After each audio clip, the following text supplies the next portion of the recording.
Hi guys, so today we are going to start with a new topic with a new standard which is IAS 20।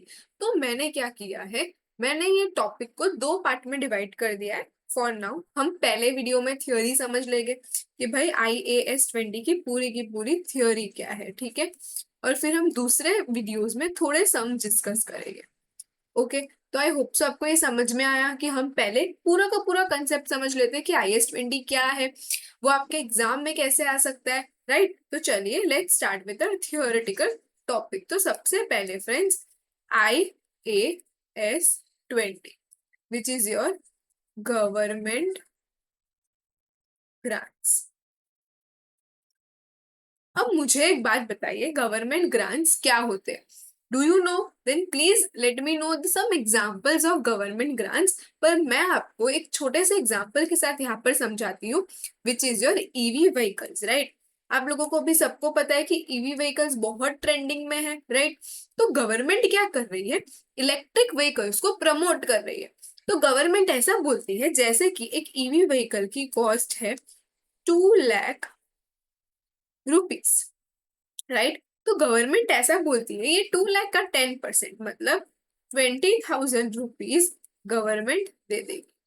तो ये क्या है, government एक benefit दे रही है। क्या दे रही है? बेनिफिट, ताकि वो ईवी व्हीकल्स को क्या कर सके, प्रमोट कर सके। तो मुझे कितने का कॉस्ट पड़ा फ्रेंड्स? तो मुझे कॉस्ट पड़ा 1,80,000। तो तो फ्रेंड्स, द थिंग इज कि आपको यहाँ पर क्या करना है, आपको यहाँ पर इसका अकाउंटिंग ट्रीटमेंट समझना है। क्या करना है आपको? आपको यहाँ पर ये जो 20, जैसे कि 2 लाख की ग्रांट है, राइट। 2 लाख की ग्रांट है, 20,000 उसका, 2 लाख का कॉस्ट ऑफ असेट है, 20,000 उसकी ग्रांट है। तो आपको ये 1,80,000 का क्या समझना है, अकाउंटिंग ट्रीटमेंट समझना है। अकाउंटिंग ट्रीटमेंट समझने से पहले हम एक चीज डिस्कस करेंगे, वो है आपकी टाइप्स ऑफ ग्रांट, ठीक है। कि ग्रांट के कितने टाइप्स होते हैं। तो फ्रेंड्स, ग्रांट के दो टाइप होते हैं। अभी तक दो टाइप है ग्रांट। सेकेंड में थोड़ा सा इसको अच्छे से लिख दूं कि आपको पढ़ने में इजी हो। देखिए, ग्रांट के कितने टाइप होते हैं? दो type. First is revenue grant and second one is capital grant. Friends, revenue grant वो ग्रांट होती है जो पीएनएल के लिए होती है।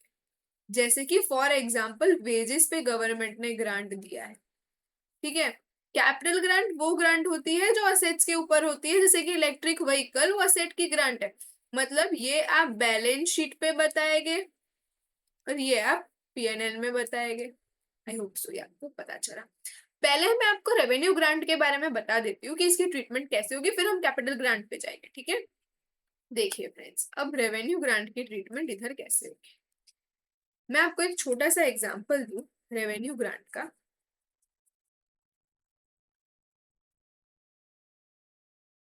बहुत सिंपल सा एक एग्जांपल लेते हैं। एक रूरल एरिया है जो बहुत ही ज्यादा वीक है, वहां पे कोई एम्प्लॉयमेंट नहीं है, कुछ अच्छे से नहीं है, ठीक है।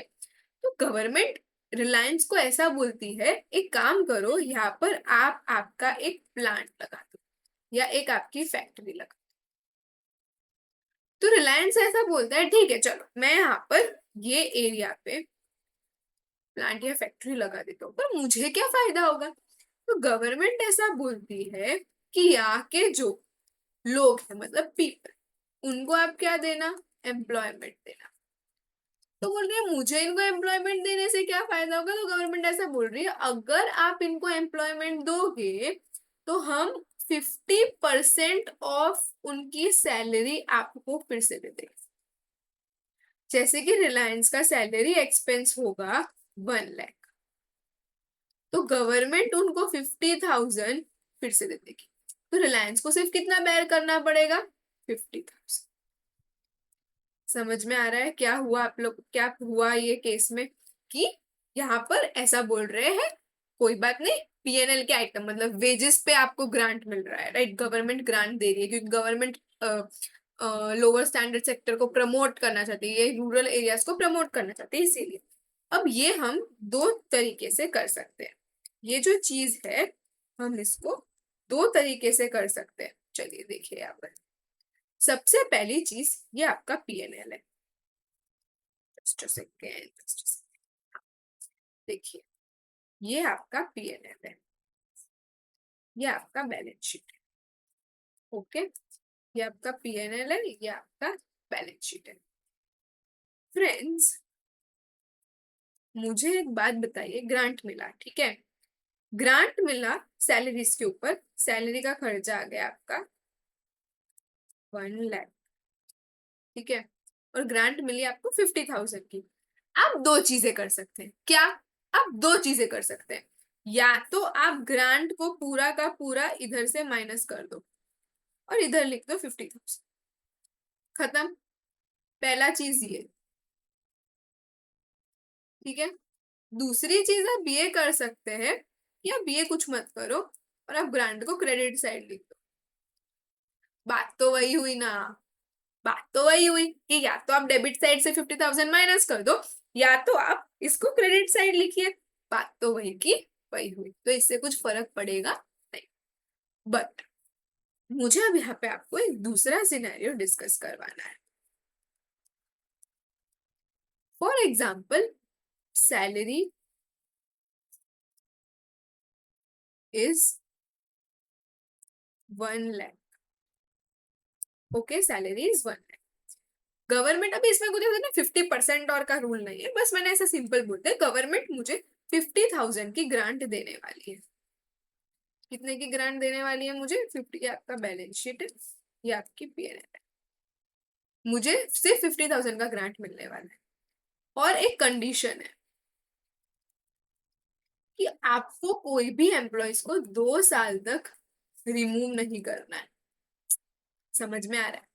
मुझे एक बात बताइए, क्या वो ग्रांट अभी से मेरी इनकम हो गई? नहीं, वो ग्रांट अभी से हमारी इनकम नहीं हुई, क्योंकि ये कंडीशन जब आपकी लग जाती है 2 साल की, तो आपको पता है कि पहले फर्स्ट ईयर जाएगा तो हम आधा रियलाइज करके पीएनएल में लिख देंगे, फिर दूसरा साल जाएगा तो जितना रिमेनिंग है वो पीएनएल में लिख देंगे। मतलब फ्रेंड्स हमारे यहाँ पर लायबिलिटी बनेगी, deferred liability, which will be of 50,000। अब मैम पहला साल है, पहला साल में कोई भी एम्प्लॉयज लीव नहीं हुआ है, तो क्या करूं? तो एक काम करो, 25,000 यहाँ से माइनस कर दो और यहाँ पर रिमेनिंग लायबिलिटी कितनी बच गई? 25,000 की। और रिमेनिंग यहाँ पर या तो क्या दो चीज कर सकते हो आप, या तो आप इसको क्रेडिट बैलेंस में 25,000 लिख दो या तो आप यहाँ से माइनस कर दो, एक ही। कंसेप्ट वॉज क्या? अगर आपको ऐसा पूछे कि पीएनएल में कितना आएगा बैलेंस, पीएनएल में कितना बैलेंस आएगा या पीएनएल का चार्ज कितना है, तो इट विल बी 75,000। याद रखना फ्रेंड्स, याद रखना, याद रखना। कोई भी मेथड से करो, आपको है ना हर वक्त दो चीजों का याद रखना है कि एसओपीएल में क्या पूछा है, एसओएफपी में क्या पूछा है। ये दो चीजें जब आपको पता चल जाएगी, ट्रिगर हो जाएगी, तो आपको होगा कि नहीं नहीं इसमें ऐसा होगा, नहीं नहीं लायबिलिटी पूछा है तो 25,000 माइनस होगा और सिर्फ 25,000 आंसर होगा। आई होप सो आपको ये बात समझ में आ रही है, राइट? तो ये था आपका रेवेन्यू का बेसिक कंसेप्ट। बहुत इंपॉर्टेंट पॉइंट है ये, कंडीशन फुलफिल, कंडीशन फुलफिल नहीं होती है तो क्या होता है वो बाद में समझेंगे, ठीक है। तो जो भी पैसे मिले वो फिर से देने पड़ेंगे, राइट। बट अभी के लिए क्या है कि कंडीशन फुलफिल दोनों साल हो रही, ओके। तो दूसरे साल में क्या होगा? दूसरे साल में जो फिर से 25,000 है वो बंद हो जाएगा, फिर से कोई दूसरे साल में पीएनएल में सैलरीज लिखा होगा, उसमें से आप माइनस करें, राइट। आई होप सो आपको ये समझ में आया। अब हमारा एक और कंसेप्ट है विच इज कैपिटल ग्रांट। पहले हमने रेवेन्यू ग्रांट समझा, बिल्कुल सिंपल, राइट। अब हम क्या समझेंगे? Capital grant. क्या समझेंगे? Is very important topic, very important, very easy, right. ये दो तरीके से हो सकते हैं, दो मेथड है वैसे इसकी। First one is cost method, second one is deferred income. तो मैम अब ये क्या होता है, समझा दो थोड़ा। दो दो बड़े बड़े मेथड बोल दिए। अभी अलग अलग ट्रीटमेंट का, इस दोनों ही बहुत इजी है, बट मिस्टेक्स होगी डेफिनेटली इसमें। वेरी इंपॉर्टेंट, एग्जाम में बहुत बार पूछा है। हाँ, बहुत बार पूछा। ठीक है, तो सबसे पहला इज मेथड। एग्जाम्पल के साथ ही समझेंगे हम इसमें, ठीक है। फर्स्ट मेथड में हम एग्जाम्पल के साथ ही समझेंगे। Just a second.